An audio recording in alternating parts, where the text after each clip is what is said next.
How are you guys? My name is Ruthie Collins. I'm so excited to be here with American songwriter behind the mic. Hello, hello. I'm going to be playing you guys some songs today and talking about some of the stories behind them. And yeah, we're going to start with one that I wrote called Joshua Tree. So here we go.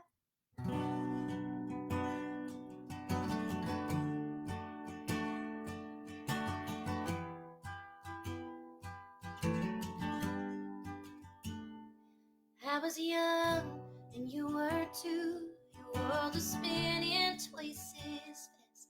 When it stopped, I was singing in the bar that you were in, and left you from a first before chorus back to verse. But I never told you that. Will you meet me where a million stars catch fire to the sky? Where the Colorado desert crosses that Mojave line? Will you say my name like hallelujah? Love me like you're free. Baby, me, baby, me. At Joshua Tree.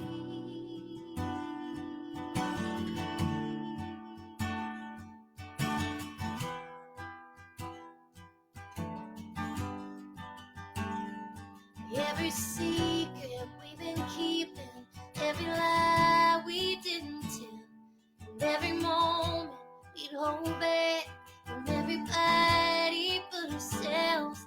Let them fall down like the rain, and never falls down in this place. Come to me, my darling, and I'll tell you face to face.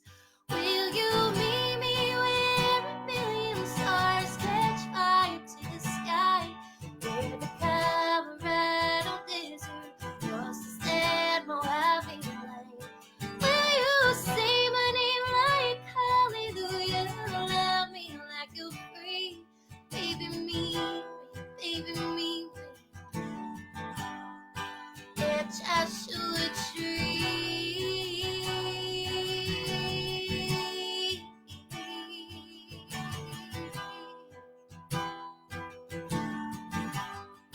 At Joshua Tree.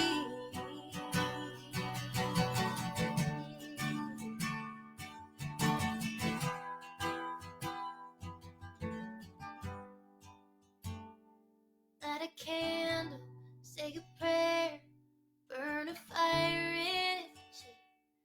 It is just me here and the ghosts and the Cab Rock memories.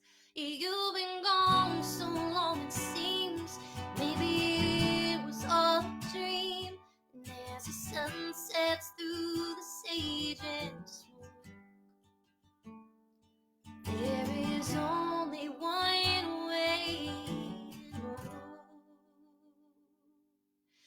Baby, meet me where a million stars catch fire to the sky. Where the Colorado desert crosses that Mojave line. When I say your name like hallelujah, your spirit will be free. Baby, meet me, baby, meet me at Joshua Tree.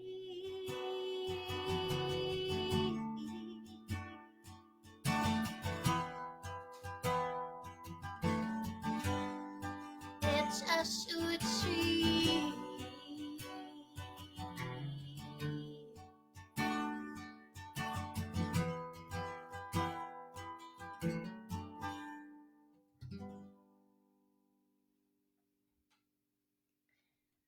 Okay, I'm gonna check my Wi-Fi here because I look like a robot on my screen. I don't know if I look like a robot on your screen. Oh, these comments are coming in. Hi guys, so nice to see you all. Tell me if it looks crazy on your screen because I feel like I'm Dolores from Westworld right now. But if it's fine over there, hopefully it is. So I've got some questions from American Songwriter that I'm going to be answering for you guys. And so some of the questions are, what was the inspiration behind Joshua Tree?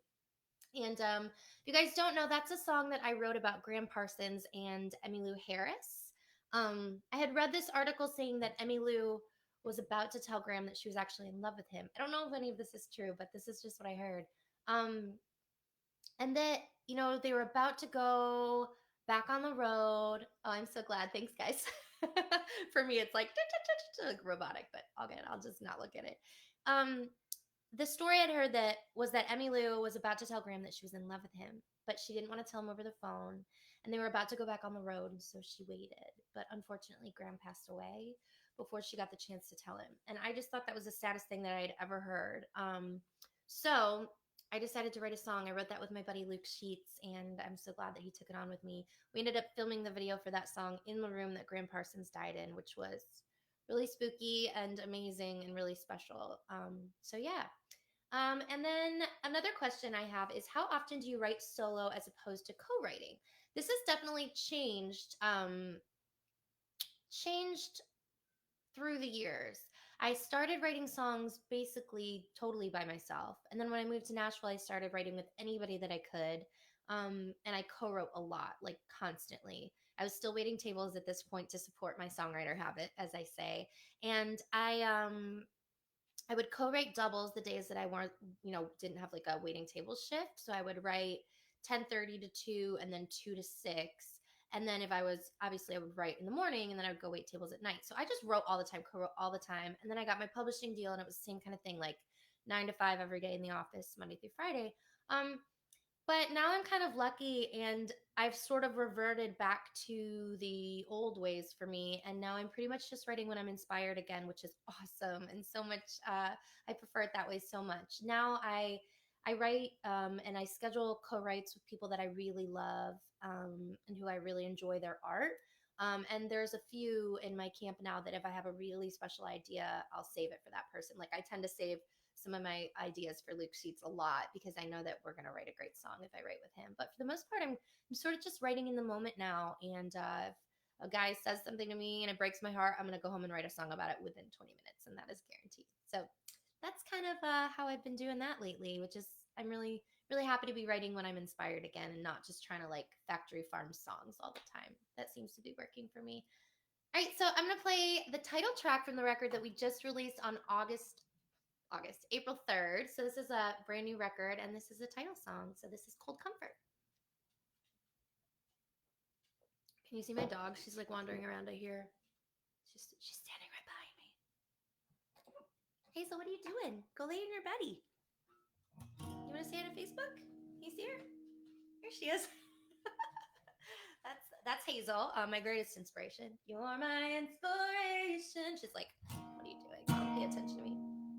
All right, this is Cold Comfort.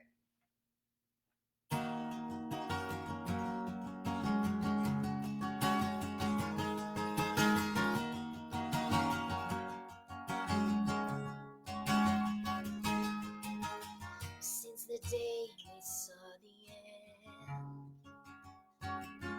I got a whole lot of extra time on my hands. Even picked up a little friend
I know you will.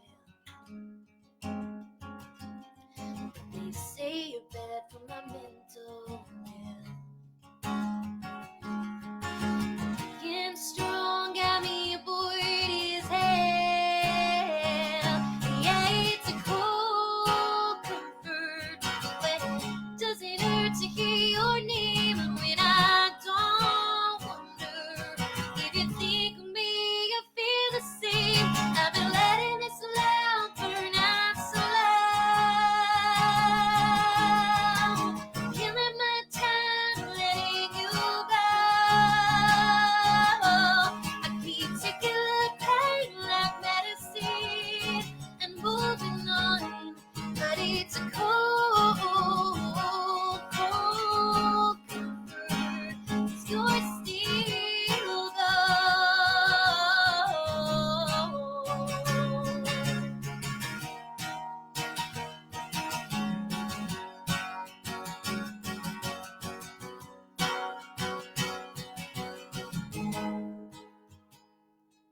I've been letting this lamp burn out slow, killing my time, letting you go.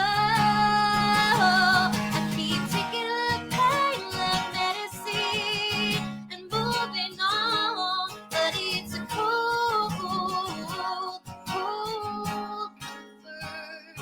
Yeah, it's a cold, cold comfort.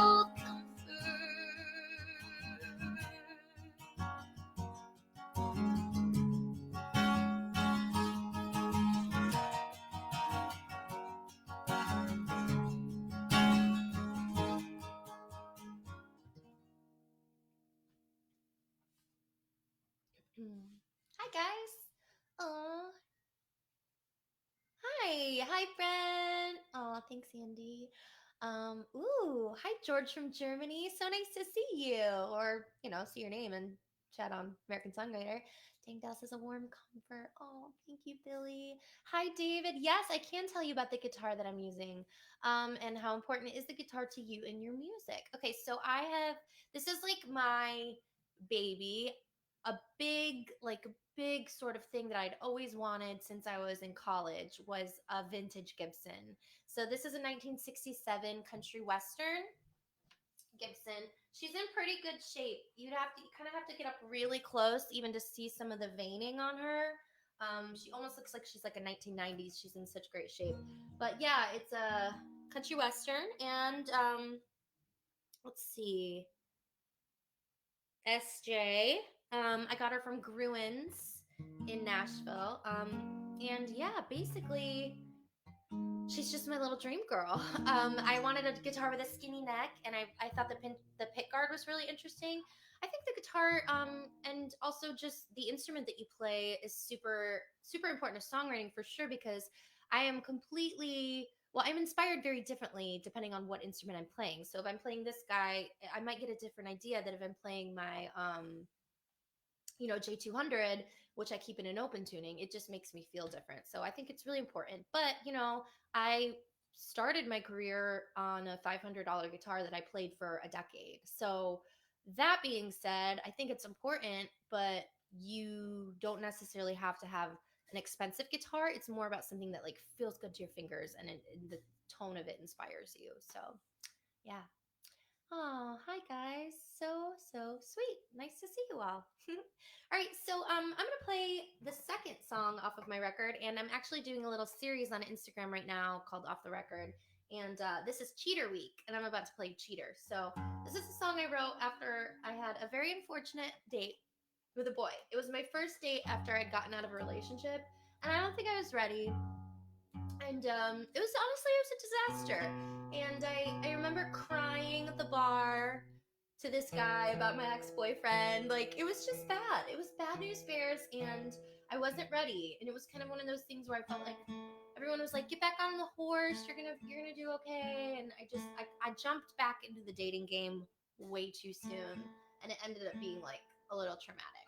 So I mean, not, just like emotionally, I was like, oh, I'm not ready.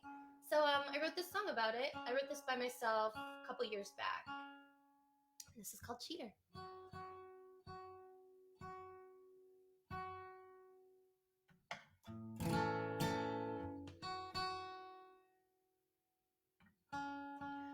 important than the guitar you're playing is how well in tune it is.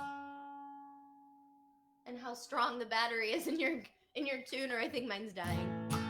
That'll work. This is Cheer.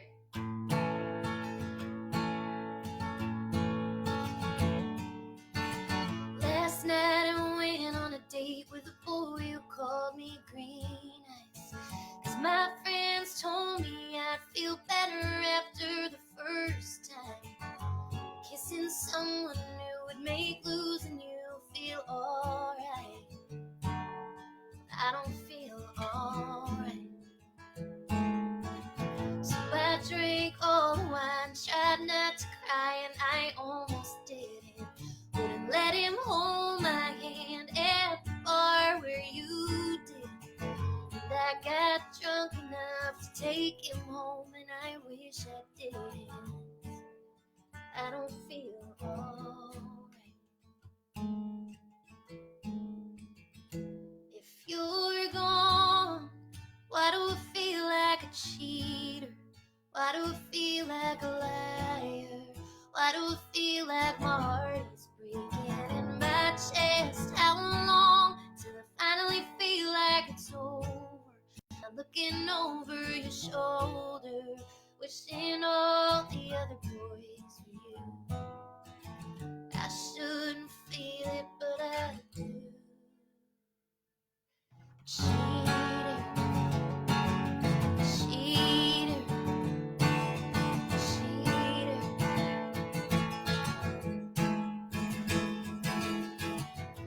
We smoked cigarettes and I acted like I liked it. And his beard was rough when he kissed me. I didn't like that. I'll never hear that Patty Griffin record without seeing his face. That's a shame. If you're gone, why do I feel like a cheater? Why do I feel like a liar? Why do I feel like my heart is breaking in my chest? How long till I finally feel like it's over?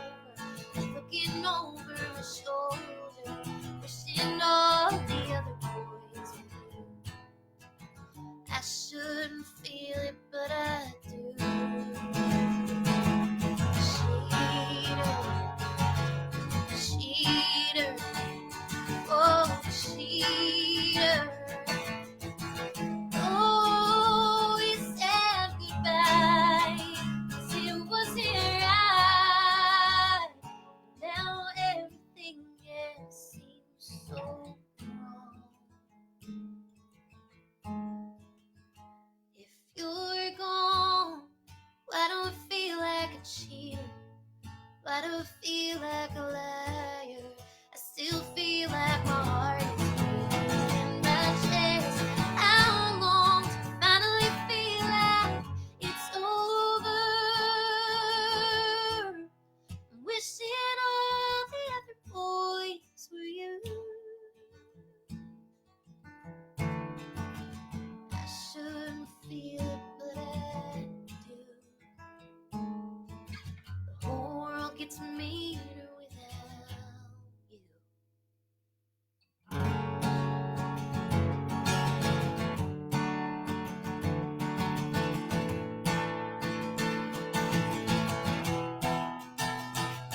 Oh, cheater.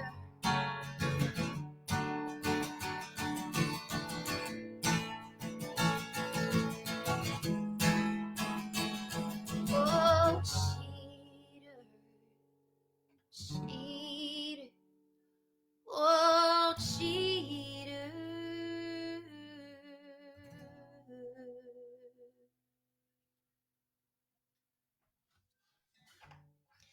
I feel like Hazel's right behind me and she's just sneezing. Are you okay, Hazy?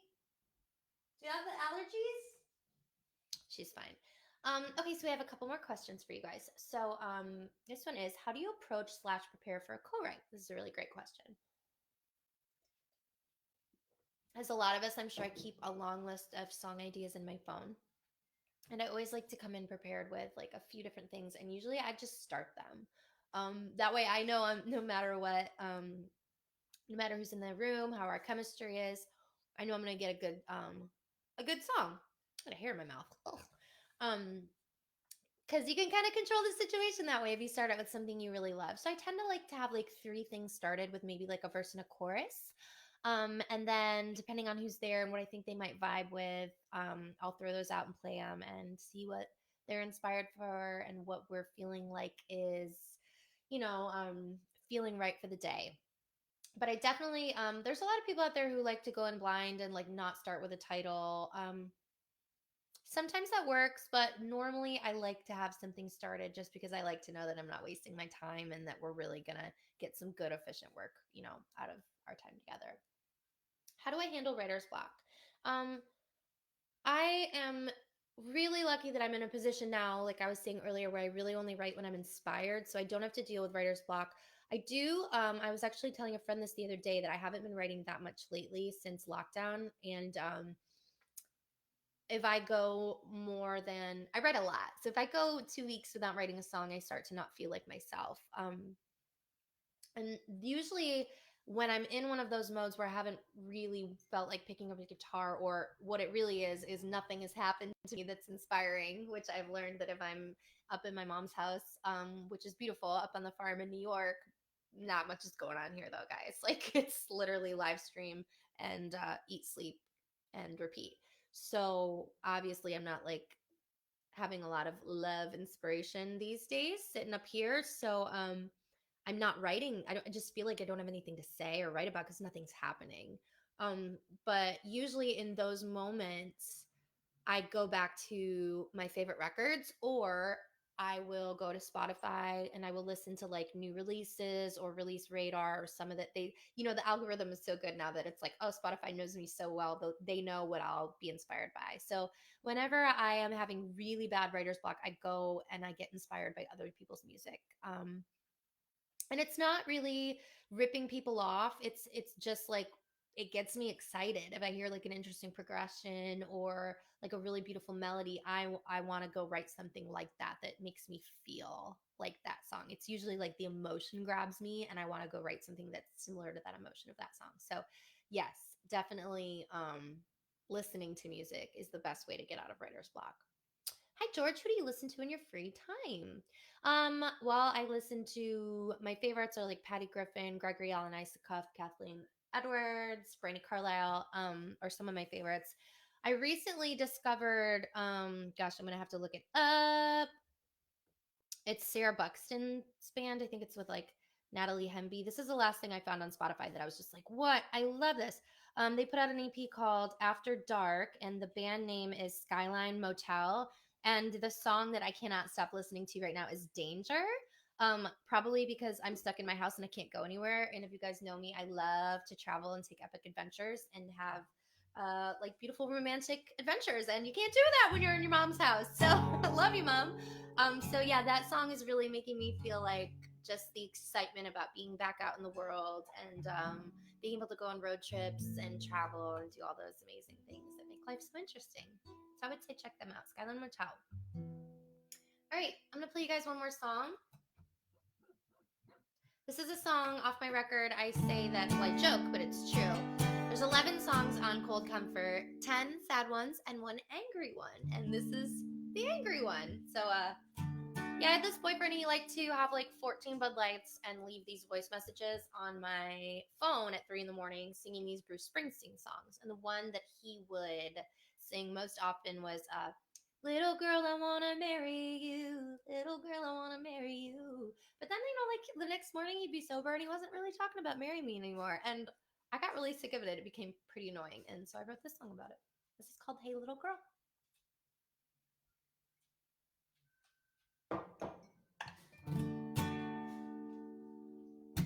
Well, didn't your mama teach you better? Like if you got nothing nice to say, then shut your mouth. Say what you mean and mean what you see. And don't ever take a heart to watch it break. Hey little girl, I wanna marry you. Hey little girl, I wanna marry you. I love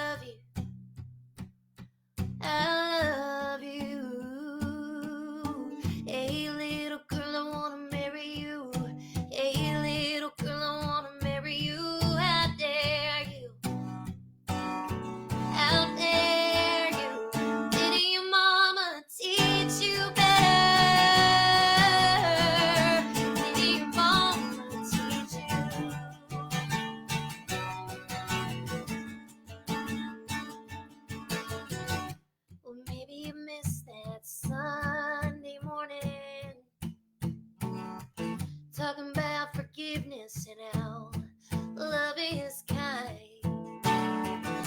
Well, maybe you were sleeping in the pew 'cause you missed the golden rule. And I guess my love is so blind. Hey, little girl, I wanna marry you. Hey, little girl, I wanna marry you. I love you. I love you. Hey, little girl, I wanna marry you. Hey, little girl, I wanna marry you. I'll dare you. I'll dare you. Didn't your mama teach you better? Didn't your mama teach you?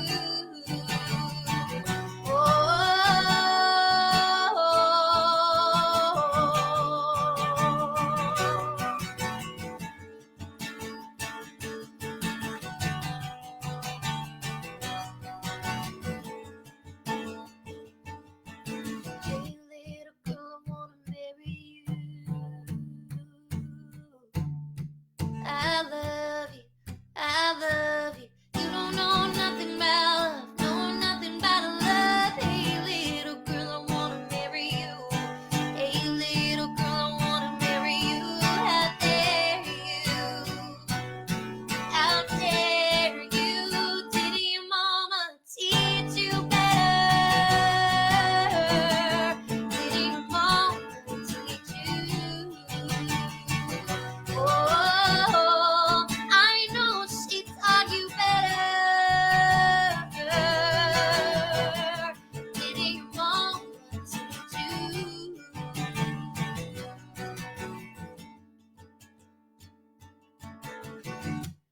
Didn't your mama teach you better? Like if you got nothing nice to say, then shut your mouth. Say what you mean and mean what you say. And don't ever take a heart just to watch it break.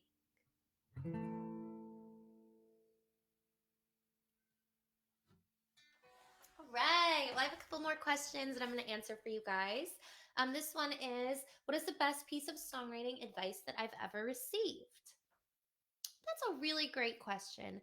I think the best advice I've received, I think the thing that has been the most helpful to me and that's still really helping me now is that songwriting is it's really like a muscle. You have to work it out. You have to you have to you got to write every day. And this is coming from someone who is not writing every day at the moment. So give yourself some grace during a world pandemic. But the thing about it is, it's sort of like I had this trainer last year, and she was like, what we're doing right now is we're working out every day because if you work out every day for a while, after that, your body will go, oh, I'm calibrated to this level of activity now, and I don't have to work out quite so much, and we'll sort of stay there. Obviously, you can't just give it up, but you don't need to work out quite so much. But at the beginning, you do. And what I did is I spent about 10 years in Nashville writing every single day. And on my days off, I would write doubles. And I think now I'm really enjoying the benefits of all that hard work because I don't have to write quite so often. But when I go to pick the guitar up and write a song, that muscle is like, I know how to do this. And it's really about putting the time in.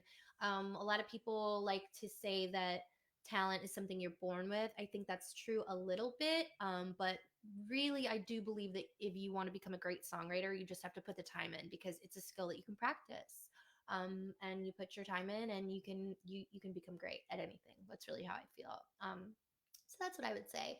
And the advice that I would give to aspiring songwriters would be move to Nashville as quick as you can because you got to be where the people are. And I would write with everyone who wants to write with you to get noticed. That's what I would do. I would just write your little hearts out. I'm currently trying to work on a novel that I'm writing. So I've been I don't want to say making myself because if I don't feel like it and if I'm not super inspired, I don't do it because I feel like I need to personally be like aligned with the creative flow to do my best work. That's where I am in life. But I write an hour on the book a day. It's part of my morning routine. I sit down with my coffee and I write, for 1 hour. So I think that's a really thing to do. If you don't, if you're not inspired, a really great trick is to write a song every day and call it two verses and a chorus as a song. And if you don't have anything to say, write a song about your dog, write a song about your breakfast. Allow yourself to suck. Say it doesn't have to be the world's next best song, but I'm going to write a song today. It doesn't need to be even something real. It can be something silly, but I did it, because that way you're working that muscle out every single day, and that's how you get better. So that's what I would say. But I have just had the best time with you guys today. I hope you're all staying safe out there and staying inspired and creative. And thank you to American Songwriter for having me. And I will see you guys soon. Mwah! Bye. Have a good day.